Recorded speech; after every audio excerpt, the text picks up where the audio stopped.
Hello, hello, hello. It's Mike here, and welcome back to the Let's Talk podcast. This is season 1, episode 4.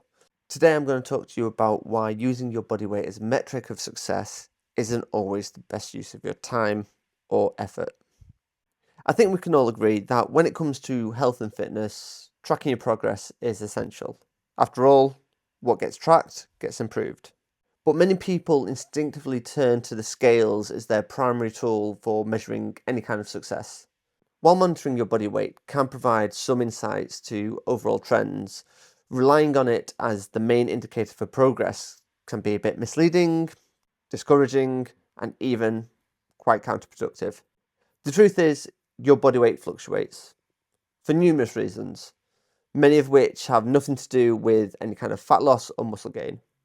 And understanding these fluctuations and exploring alternative ways to measure your progress can lead to a much healthier and more sustained fitness journey.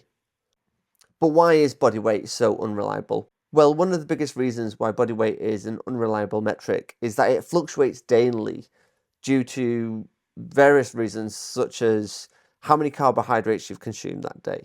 Now, although protein and carbohydrates share the same amount of calories per gram, which is 4, for every carbohydrate you eat, that will pull anywhere between 3 or 4 grams of water into the cells within your body. This is often known as water weight. We then have things like your sodium intake or how much salt you've eaten. If you've eaten foods that are naturally high in salt, this can cause more water retention because your body will try and dilute the excess sodium by holding on to more water.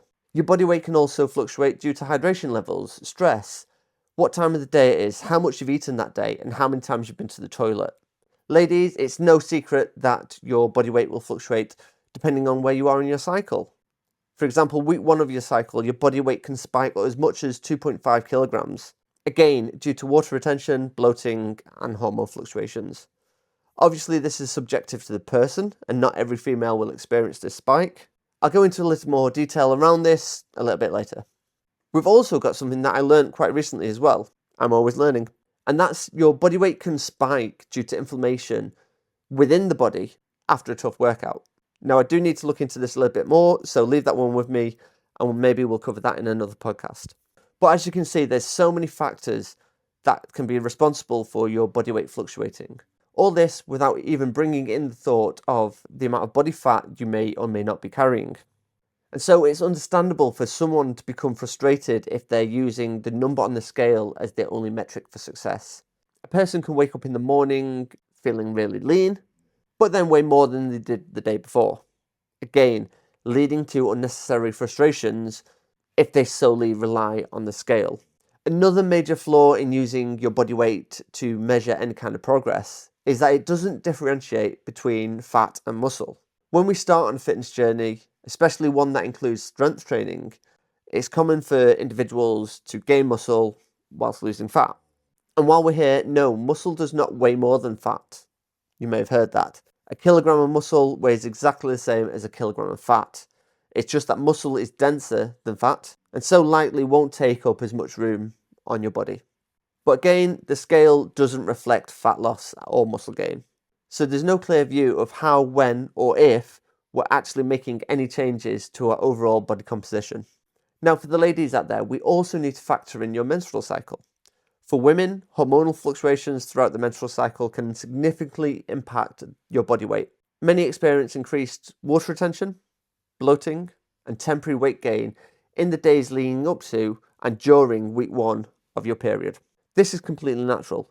But if a woman steps on the scales during this time, it's all too common that she may feel discouraged even though her true progress remains unchanged.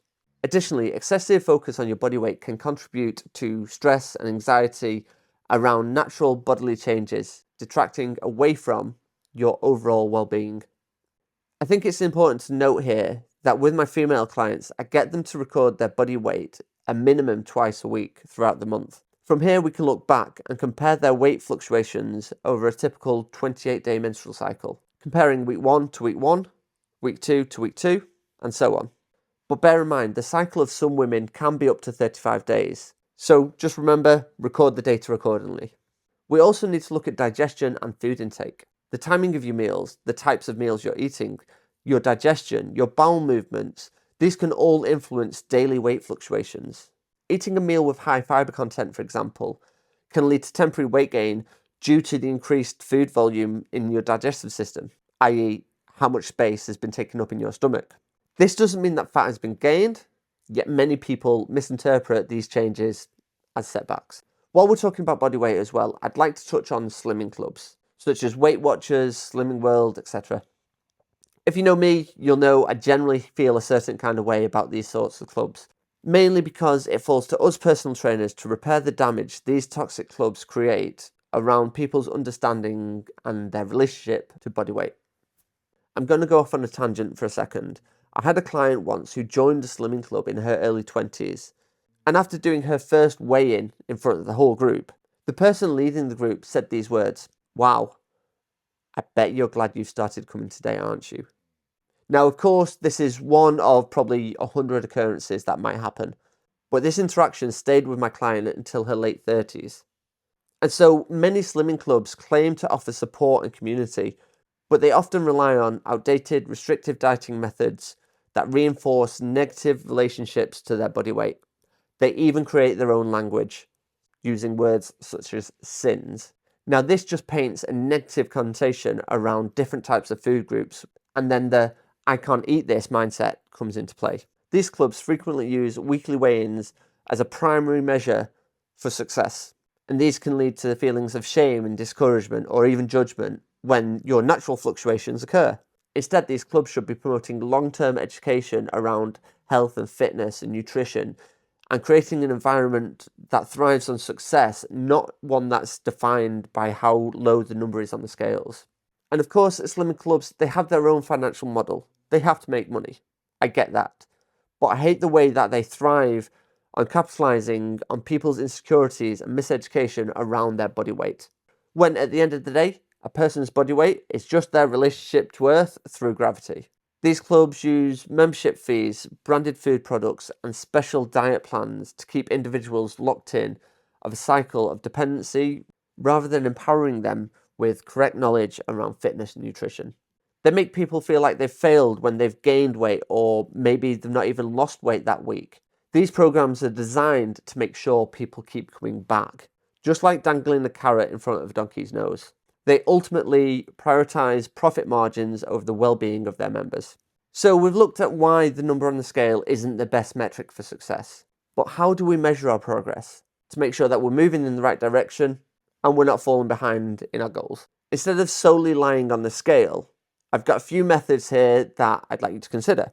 I use these myself, I use these with my clients, and they can often be more reliable to track your progress. First of all, we've got progress photos. Now, this by far is my number one method to show any kind of success on your journey. We've all heard the phrase, "the camera never lies." Well, it's true. You see your body every day. Your partner sees your body every day. So the two most reliable sets of eyes in your life aren't really ever going to notice the minute changes that your body composition is making. So by documenting your journey through photographs, this can show a clear progression. Now, I know most of you don't like looking at yourselves in the mirror. Just take it, save it on your phone, and move on. You don't even need to look at it week to week. Even if you compare day 1 to day 60, these photos will always tell if you're moving in the right direction or not. Something to consider though, if you are taking photos, it's always worth taking them in the same spot with the same lighting, preferably wearing the same clothes. Another one of my favourite methods for measuring success is body measurements. Again, it's something I get my clients to do twice a week. Using a measuring tape to track inches lost or gained in key areas such as your chest. Ladies, I always say measure around where your bra strap would lie. Your waist, your hips, your thighs and your biceps can all give more insight than tracking just your weight alone. The reason I suggest these locations on your body are because these are typically the sites where people store most of their excess fat. Women is typically around your back a bit more, whereas typically men, they'll hold it around the waist or the stomach.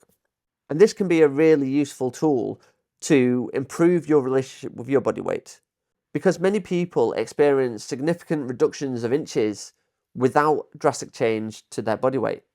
Another really powerful tool for measuring success is goal setting. And this is something I'm really big on. And it can be often known as process or outcome goals. All too often, people focus too much on outcome goals, which can easily leave you disheartened. For example, I want to weigh X kilograms by X date. But what happens if you don't reach that target body weight? What happens when you do reach it? What then? Where do you go from there? Do you just stop? Is that the end of your journey? And what happens when your weight inevitably fluctuates again, like we've just covered? Have you just then set yourself up for failure without realizing it? And this is the drawback of setting an outcome goal. Instead, if you were to focus on what we call process goals, you'd then have the opportunity to celebrate little wins along the way, without the pressure of keeping to a strict, overbearing target. Process goals can often look like, I want to deadlift my body weight by the summer. I'd like to be able to increase my flexibility so I don't ache picking up my grandchildren. Things like this. Tracking improvements in strength, endurance, and overall fitness levels is one of the most rewarding ways to measure any kind of progress on a fitness journey. So lifting heavier weights, running a longer distance, performing more repetitions of an exercise all show progress and areas of growth in a way that scales can't. And finally, another metric of success that doesn't show on the scales is how does your clothes fit? Noticing changes in how your clothes fit is a practical and really encouraging way to assess progress.